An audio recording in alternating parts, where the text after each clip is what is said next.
খাওনি ঠিক মতো, এ কদিন অনেক চাপে আছো। আছি, ঠিক আছি। এখন সময় নেই ক্লান্ত হওয়ার।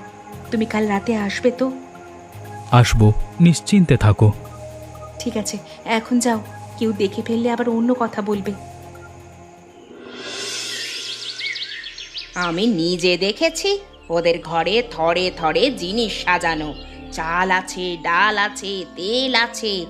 এই বন্যায় পাড়ার মানুষ ভাত জোগাড় করতে পারছে না, আর ওরা লুকিয়ে রেখে ভালো মানুষ সেজে বসে আছে। বৌদি, আমি পেছন থেকে সব শুনলাম। আমার সম্পর্কে কিছু বলার থাকলে আমার মুখের উপর বলো না কেন? পেছনে বলছো কেন? পেছনে বলছি কোথায়, সামনেই তো বলছি। তোমার ঘরে খাবার মজুদ আছে আমি জানি। তুমি কিভাবে জানো বৌদি? আমার ঘরে ঢুকেছিলে নাকি কারোর কাছ থেকে শুনে এসে রাস্তায় বলে বেড়াচ্ছ? আমি আমি মানুষের কাছে শুনেছি। কার কাছে শুনেছো? নাম বলো। যে বলেছে তাকে ডেকে আনো, সামনে বসে বলুক। প্রমাণ ছাড়া কারো নাম নিয়ে কথা বলো না বৌদি। আমি প্রমাণ দিতে বাধ্য না তোমাকে। তাহলে কথাও বলো না বৌদি। আমার আর আমার পরিবারের সম্পর্কে মিথ্যা বললে আমি চুপ করে বসে থাকবো না।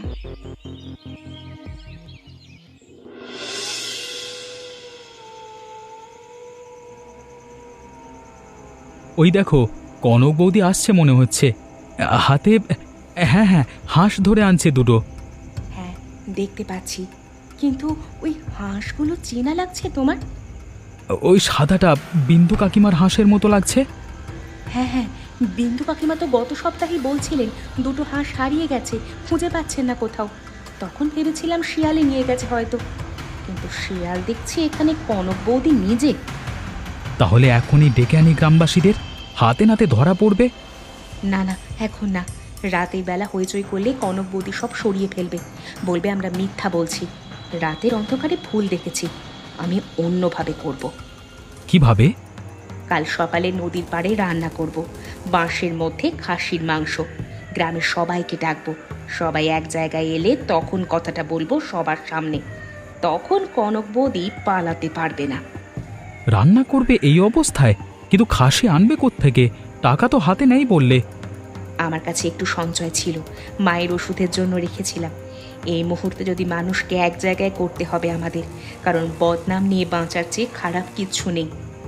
ঠিক আছে, আমি কালকে সকালে ভোরে আসবো। ঠিক আছে, এখন যাও, রাত হচ্ছে। কেউ দেখে ফেললে আরো কথা উঠবে।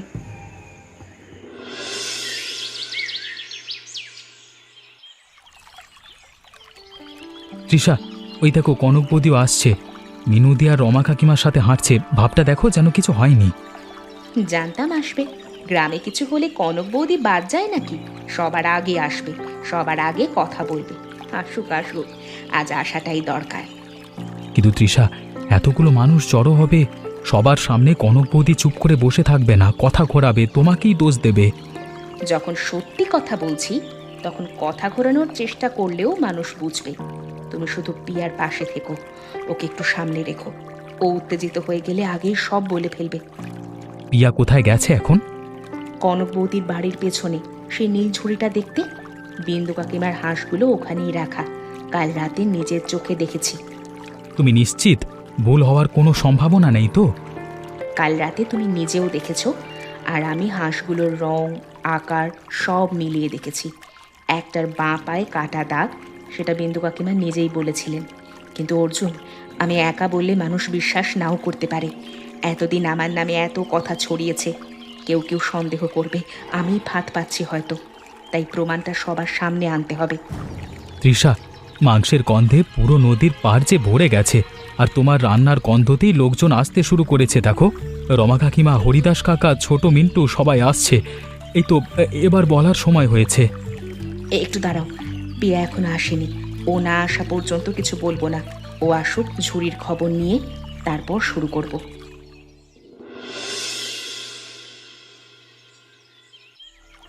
আপনারা সবাই এসেছেন, ধন্যবাদ। এই বর্ষায়, এই বন্যায় সবার কষ্ট হচ্ছে সেটা আমি জানি। ভেবেছিলাম একসাথে বসে একটু খাওয়া দাওয়া, আনন্দ হোক এই বিপদের সময়। কিন্তু খাওয়ার আগে একটা কথা বলতে চাই, কারণ এটা না বললে আমার পক্ষে চুপ করে বসে থাকা সম্ভব না। গত কয়েকদিন ধরে এই গ্রামে আমার আর আমার পরিবারের নামে অনেকে অনেক কথা বলছে যে আমরা নাকি খাবার জমিয়ে রেখেছি।